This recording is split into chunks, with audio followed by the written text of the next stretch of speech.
Right, so we've been talking about the big guys, but now let's talk about the home builders. Yes. Balwin is first. So we have never talked about this one on Hot Stocks before, but it's one of the largest home builders. Obviously, there are thousands of home builders of varying kind of margins, but this one has been on the market just for a short while. Country estates, all of that kind of thing. It's founded by a guy called Steve Brooks. Vestact brought it to the market about 2 years ago or so. 3.6 billion rands worth of market cap, so he owns 35% of that. Nice work if you can get it. Price to earnings ratio 5.06, dividend yield 1.43.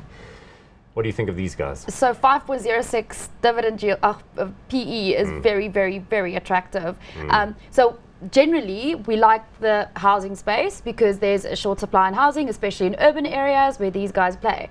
So if you think about the kinds of spaces they're building, when you go to your friend's house and they just bought a new apartment in a little cluster development right next to a golf estate or inside a golf estate. You've got friends like that. My friends are all old. And then you go down the street to visit your other friend and they live in an identical apartment, also just over a million rand. It's exactly the same thing. Melamine cupboards, granite top. So modern finishing. I mean, the guys, the guys my age kind of love it. People don't like gardens, right? No, it's got to you'll have never a big get a lounge garden. so you can have a nice big TV. You'll have a balcony.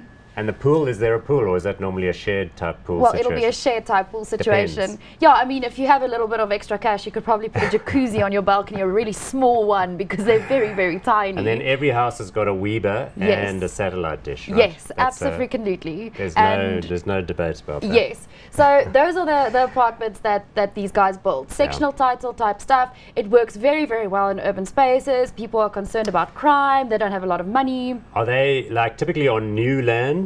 So there are quite a lot of them. They're not the kind of guys that would say buy, I don't know, sort of 10 properties or 5 properties in an old suburb with established infrastructure. No, they're mainly in new areas. Yeah. You'll probably see a lot of Balwin establishments pop up in Waterfall right now. Yeah. I think they were there in Edenvale in that area. What is that estate's name?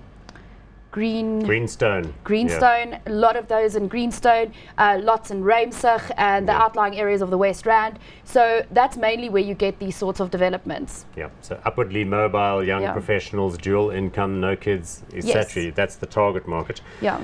And that's great because that is, as you say, where the market demand is and where people can afford the mortgages for properties, you know, sort of 1 million rand and above. Yes. The company itself, though, I mean, obviously Vestact, that's a great and close relationship for them.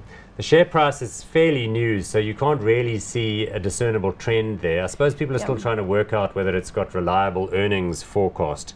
So I guess that's what I want to ask you is, do you think that this thing has an unlimited upward and always type of trend? In which case, why isn't it seeing more share price action? Well, as long as you have urbanization, you're going to, urbanization and a growing middle class, this is going to do well, this company is going to do well, and they'll be able to find pipeline.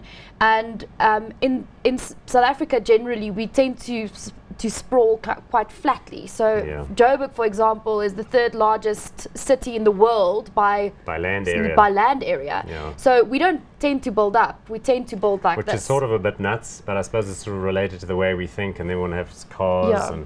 So as long as you still have those two dynamics behind it, coupled with a reasonable uptick in economic growth and the prospect of low interest rates, these guys could do well, at least in the near term.